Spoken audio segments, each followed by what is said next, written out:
बरेली में युवक ने फांसी लगाकर की खुदकुशी। परिजनों ने पुलिस पर प्रताड़ित करने का लगाया आरोप।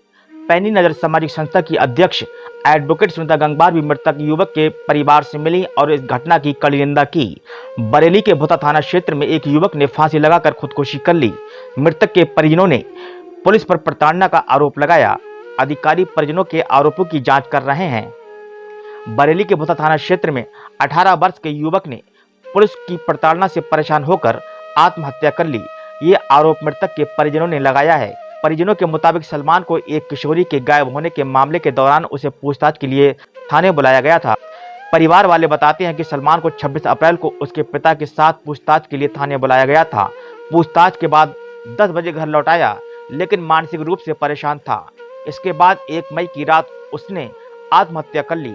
घर की महिलाएं बताती हैं कि सलमान को क्राइम इंस्पेक्टर ने बुरी तरह पीटा, जिससे वह परेशान हो गया और बाद में उसने आत्महत्या कर ली।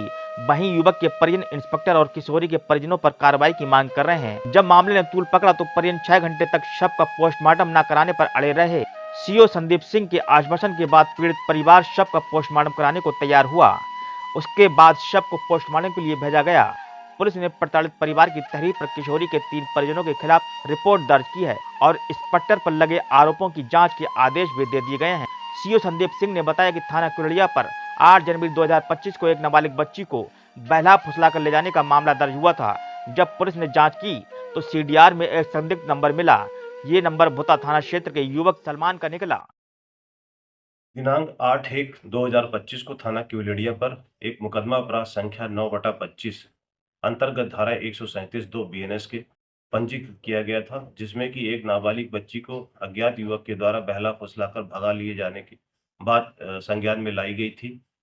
उक्त अभियोग की विवेचना थाना केवलिया के क्राइम इंस्पेक्टर के द्वारा की जा रही थी। दौरान विवेचना जब उस बच्ची की मोबाइल नंबर की सीडीआर प्राप्त की गई तो उसमें एक संदिग्ध नंबर प्रकाश में आया, जिसका तस्दीक करने पर पाया कि ये सलमान पुत्र अशफाक अंसारी निवासी मेवड़ी कला थाना भुता के रहने वाले हैं। इनका नाम संज्ञान में आया। विवेचक के द्वारा इनको 1-2 बार थाने पर बुलवा के इनसे उक्त लड़की से बातचीत के संबंध में सीडीआर के आधार पर इनसे के साथ इंट्रोगेशन किया गया और इनको सकुशल इनके गार्जियन के साथ इनको घर भेज दिया गया था। दिनांक 1/5/2025 को पुनः कुछ सवालों प्रश्नों के जो है वो जवाब के लिए इनको फिर से थाने के आने के लिए कहा गया। तभी उस रात 1/2 की इस युवक के द्वारा आत्महत्या कर लिया गया फांसी लगाकर। अगले दिन परिजनों का ये आरोप था कि जो पुलिस के द्वारा इन्हें बार-बार फ़ोन करके और प्रताड़ित किया जा रहा था। साथ ही साथ जो लड़की पक्ष है, उनके द्वारा भी घर पे आकर उनके साथ जो है वो गाली-गलौच और धमकी आदि दी गई है, जिससे आहत होकर उनके पुत्र सलमान ने रात्रि में फांसी लगाकर आत्महत्या कर ली है।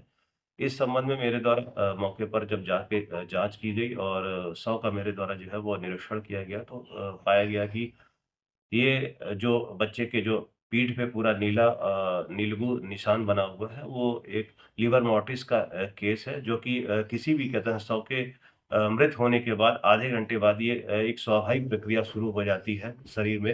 ये लक्षण दिखाई देने लगते हैं।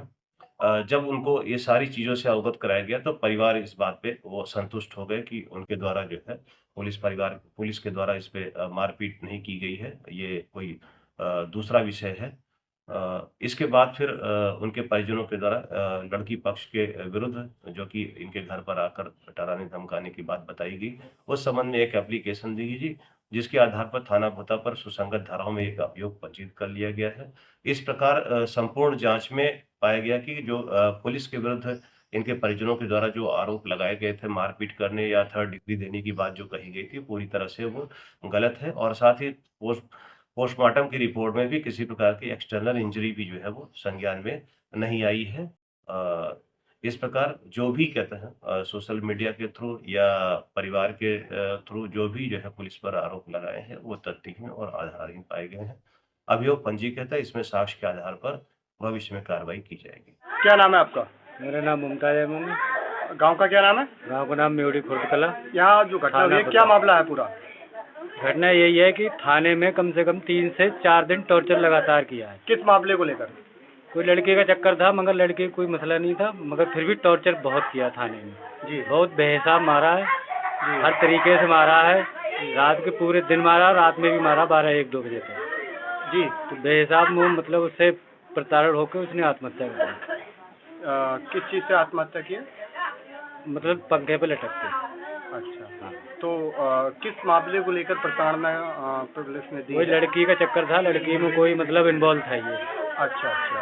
हाँ, तो उसी चक्कर से ये उसने मतलब इतना मारा था, पुलिस ने टॉर्चर किया बेहिसाब। अच्छा, तो घर पे ही फांसी लगाई? हाँ, थी? घर पे। ये सुबह लगभग 5 बजे। आप क्या चाहते हैं? तो इसके जो भी है न्याय मिले। इसके एक ही दिन बाद युवक ने आत्महत्या कर ली, तो वहीं घटना की जानकारी मिलते ही पैनी नजर सामाजिक संस्था की अध्यक्षा व आम आदमी पार्टी के रोहलखंड प्रांत की उपाध्यक्ष एडवोकेट सुनीता गंगवार ने पीड़ित परिवार से मिलकर पूरी जानकारी प्राप्त की। सुनीता गंगवार ने कहा, आज समाज में इस तरह की बहुत सारी घटनाएं आए दिन घट रही हैं, जिसमें कम उम्र की लड़कियां खराब चलन के चलते तमाम लड़कों से फोन पर कांटेक्ट बनाए रखने के तहत घर से भाग जाती हैं और परिवार किसी न किसी लड़के को टारगेट करके लड़कों का उत्पीड़न किया जा रहा है। संस्था अध्यक्षा ने कहा कि पुलिस की बर्बरता की अक्सर सोशल मीडिया पर वीडियो वायरल हो रही हैं, जिससे लगता है कि प्रदेश में कानून का नहीं बर्बरता का जंगल राज है। संस्था अध्यक्षा ने कहा, ऐसे पुलिसकर्मियों को बचाने के लिए विभाग पूरा प्रयास करता है, मगर इससे कानून के प्रति लोगों का विश्वास उठ जाता है। जब रक्षक ही भक्षक बन जाएं, तो जनता किसके पास जाए? ऐसे अधिकारियों को कतई बख्शा नहीं जाना चाहिए। इसके लिए संस्था ग्रामीणों के साथ आंदोलन के लिए बाध्य होगी।